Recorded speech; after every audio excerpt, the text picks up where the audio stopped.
The public celebrations of the Ganpati festival were started by Lokmanya Bal Gangadhar Tilak. But why did Bal Gangadhar Tilak start the festival in the first place? That Tilak was trying to circumvent the British ban on public gatherings, and so he started this public celebration of the Ganpati festival. That theory is completely wrong. Let me tell you, as the biographer of Lokmanya Tilak, how the public celebrations of the Ganesh festival truly began. The year was 1893. A communal riot took place in Gujarat, precisely at Prabhas Patan in Junagadh, which was a princely state at that time. The Muslims of that region used to bring out processions on the occasion of Muharram. These were Tazia or Tabut processions. And they would go through the town and there would be immersions in the river nearby. In July 1893, when the Muslims were taking out their tabuts for immersion, along the way to the riverbank, they suddenly headed towards the Hindu temples there and burned down some of the Hindu temples and killed priests. In all, 11 Hindus died in the rioting. A big debate began after the rioting as to why the rioting had taken place, and the British authorities said there was some incitement from the Hindus. This was the public statement the British government made, but privately, the British government admitted in a secret dispatch to London that there was no such incitement. The pro-British papers of the period also wrote that there had been absolutely no incitement by the Hindus. Gujaratis in the city of Mumbai started having public meetings in order to collect funds and material to help people who had been injured in the riots in Junagadh in Gujarat. Similarly, Muslim groups in Mumbai also started having gatherings and meetings in order to gather money and materials for Muslim victims affected in those riots. Most of the meetings held by the Hindu groups in Mumbai were held by the Cow Protection Society groups. Most of the meetings held in Mumbai by the Hindus were held by the cow protection groups of the city. There were a number of cow protection societies in Mumbai at that point. The most prominent cow protection group was led by the mill owner and businessman Lakshmidas Khimji. And interestingly, the first ever cow protection group to be formed in Mumbai was led by a Parsi gentleman called Dinshaw Pettit. So the Hindu groups in Mumbai had their own meetings and the Muslim groups in Mumbai had their separate meetings to help those injured in Gujarat. These meetings take place and a lot of debate is generated. Immediately the following month, in August 1893, one Friday, the Muslims, after offering prayers at Jama Masjid in Mumbai, a group of Muslims gets out of the masjid, enters the Hanuman lane which is close by, and starts attacking the Hindu temples and the Hindus in and around it. For one full day, the Hindus bear the brunt of the violence. The next day, the mill workers of Mumbai retaliate. These mill workers are primarily Hindus, they are Maharashtrians. A majority of them belong to the Maratha caste, and there are people from other castes as well, but most of them are non-Brahmins. They are Marathas, they are Ramoshis, they are people of other castes. And they retaliate and there is a massive breakout of communal violence. By the time the violence ends, 80 people are dead and hundreds of people are injured on both sides. A huge debate takes place after that on what were the reasons for this rioting. The Bombay Police Commissioner of the time, R.H. Vincent, comes out with the theory that the meetings held by the cow protection groups of Mumbai were responsible for this breakout of communal violence. However, the British government of Bombay, in a secret dispatch to London, admits that the cow protection groups were not responsible for the rioting and the violence at all. Much of the violence was totally unprovoked. But the public position taken by the government is that yes, the cow protection societies were responsible. This is where Lokmanya Tilak enters the political scene and enters the public debate on the issue. He states unequivocally and clearly that the Muslims are responsible for the violence that has taken place. He says the violence was totally unprovoked. The Hindus did not injure or instigate or incite the Muslims in any manner. And he says the cow protection groups were certainly not responsible for the violence. And he says there are three parties to this conflict. One is the Hindus, the second the Muslims, and the third is the British Raj. And the British Raj is trying to create a communal divide and is constantly inciting the Muslims against the Hindus. So that is where the theory of divide and rule comes in. Meanwhile, the hot debate over what caused the riots is still on, and Tilak decides to consolidate the majority of the population, that is the Hindu population. Why does he do that? There is already plenty of communal polarization that takes place in the wake of the rioting. Now, after the riot, there is a lot of debate on the nature of the Muharram processions and the participation of Hindus in those processions. And this debate is held not only in Hindu conservative political circles, but generally in Hindu cultural circles. Many of the music bands for the Muharram processions are Hindu bands, and Hindu youngsters often participate in those processions. And a number of Hindu voices say that this should be stopped and they should not be participating in those processions. Tilak comes up with an immediate response to this debate.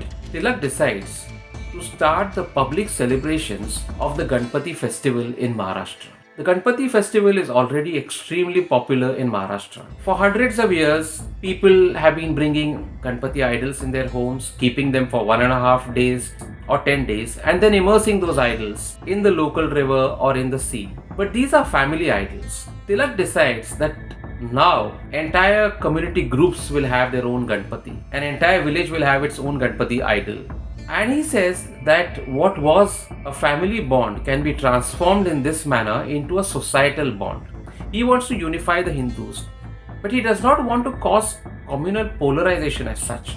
Though he is critical of Muslims about the riot that has taken place, Tilak makes it completely clear that he is not against Muslims at all. He repeats that there are three sides to the conflict: Hindus, Muslims and the British are inciting the Muslims. But there is a need to unify the Hindus. So once the Hindus are unified, a powerful force is created against the British Raj. And once that force is created, the Muslims themselves will realize that the Hindus are not against them. And he appeals to the Muslims to join in with the Hindus in this festival and in these celebrations, so that some kind of societal unity can be achieved. But primarily, in his mind, he is clear at this point in time that it is Hindu unity that he is looking at. Eventually, it's Hindu-Muslim unity that he looks at. That is why, though Tilak is based in Pune during this period, the first public celebration of the Ganpati festival takes place in riot-hit Mumbai. This is in September 1893. And the first celebration happens at Shivaji Naik Chawl in Mumbai. And soon the Ganpati celebration is a big hit. Various villages start participating in it. Earlier, families in a village used to take their idols in a single line procession for immersion. Now a mandal or mela or an entire village takes its own idol for immersion and takes its own idol for installation as well in the mandaps. There is a lot of debate over whether this public celebration is justified or not. Many of the moderates in the Indian National Congress, including the brilliant jurist Mahadev Govind Ranade, criticize Lokmanya Tilak, and they say Ganpati should not be brought out onto the streets. The consequences will be disastrous, they tell Tilak. But Tilak disagrees. Tilak says that this can be a way of achieving popular unity. This can be a way of getting the masses together. And this can be a way to mobilize the masses and to create mass awareness against the injustices and inequities of British rule. While the Hindus are getting united, you can also prepare for a big struggle against the British Raj. And true enough, what happens is that while the festival starts with a completely Hindu character and in fact appeals against participation in the Muharram processions are made in the very first year of the festival, immediately from the next year onwards, the festival changes its character and becomes a far more inclusive festival. In fact, in the year 1896, and we have records show that there are Muslims leading Ganpati processions in places like Solapur and Nashik. So while the attempt at Hindu unity is successful as far as the festival is concerned, slowly the Muslims realize that Tilak is not against them, but in fact is trying to bring everybody together, and they themselves also start participating in the festival once the communal rupture between the Hindus and Muslims has healed and the communal violence and communal tensions have died down. Many of the moderates also criticize the festival, saying that it is a mere imitation of the Muharram processions of the Muslims. And Tilak says that it's alright if it's an imitation of the Muharram processions, there's nothing wrong with it. But obviously, those who criticize the festival in this manner have not seen the Warkari processions on the occasion of Ekadashi, where people sing bhajans and go on a long procession to Pandharpur. He also tells the moderates in the Indian National Congress, who are the educated elite, that they actually need to get into the Ganpati pandals to spread their message of enlightenment and awareness. So, for example, he tells the social reformers that they can spread their message of social reform better if they get into the Ganpati pandals and talk to the masses instead of talking to themselves. He also tells people who are pushing for Hindu-Muslim unity that Hindu-Muslim unity will not be achieved by Hindu leaders talking to Muslim leaders. For example, R.C. Dutt of the Congress talking to Badruddin Tayyabji of the Congress. One Hindu, one Muslim. He says Hindu-Muslim unity will not be achieved like that. It will be achieved when R.C. Dutt starts talking to the Hindu masses and when Badruddin Tayyabji has a conversation with the vast majority of the Muslim masses. And for this to happen, he says festivals are a great popular platform, and he sees the Ganpati festival as a big political and social platform. Soon he's writing editorials in the Kesari asking everybody, all the leaders of society particularly, to ensure that they are in the Ganpati Pandal spreading their message. He says that you will achieve more by way of creating awareness inside the Ganpati Pandal rather than inside the tent of the Indian National Congress, because you will find the ordinary masses in the Ganpati Pandal and you can put out your political message, your social message, whatever is the constructive message that you want to put out via these pandals, via these melas, via these mandals. Interestingly, there is another fallout of this festival. While Tilak himself started out as a cultural and social conservative, to the point that he was initially inflexible in terms of matters of caste, slowly he changed his views on caste and became more flexible as he aged, though not entirely flexible in the matter because he was truly a social conservative. The fact is that the Ganpati festival succeeded in bringing people of different castes together on a common platform. So we have records that show that not only the Brahmins were participating in the festival, but the vast majority of the Marathas, the tailors, the Ramoshis, the Kolis, that is the fisher folk, the Sonars, the goldsmiths, and people of various castes started getting together and coming onto this common platform of the festival to celebrate it.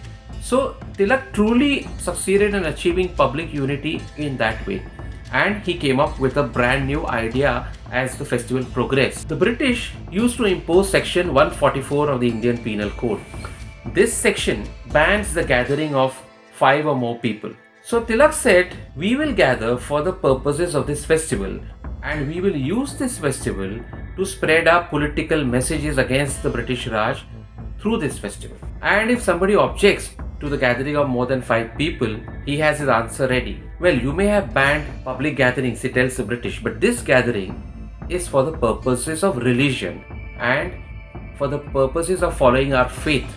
And he says that the 1856 declaration by the Queen after the crushing of the Great Indian Revolt of 1857, when the British Raj is inaugurated, has made it completely clear that there will be no interference from the British Raj in matters of religion.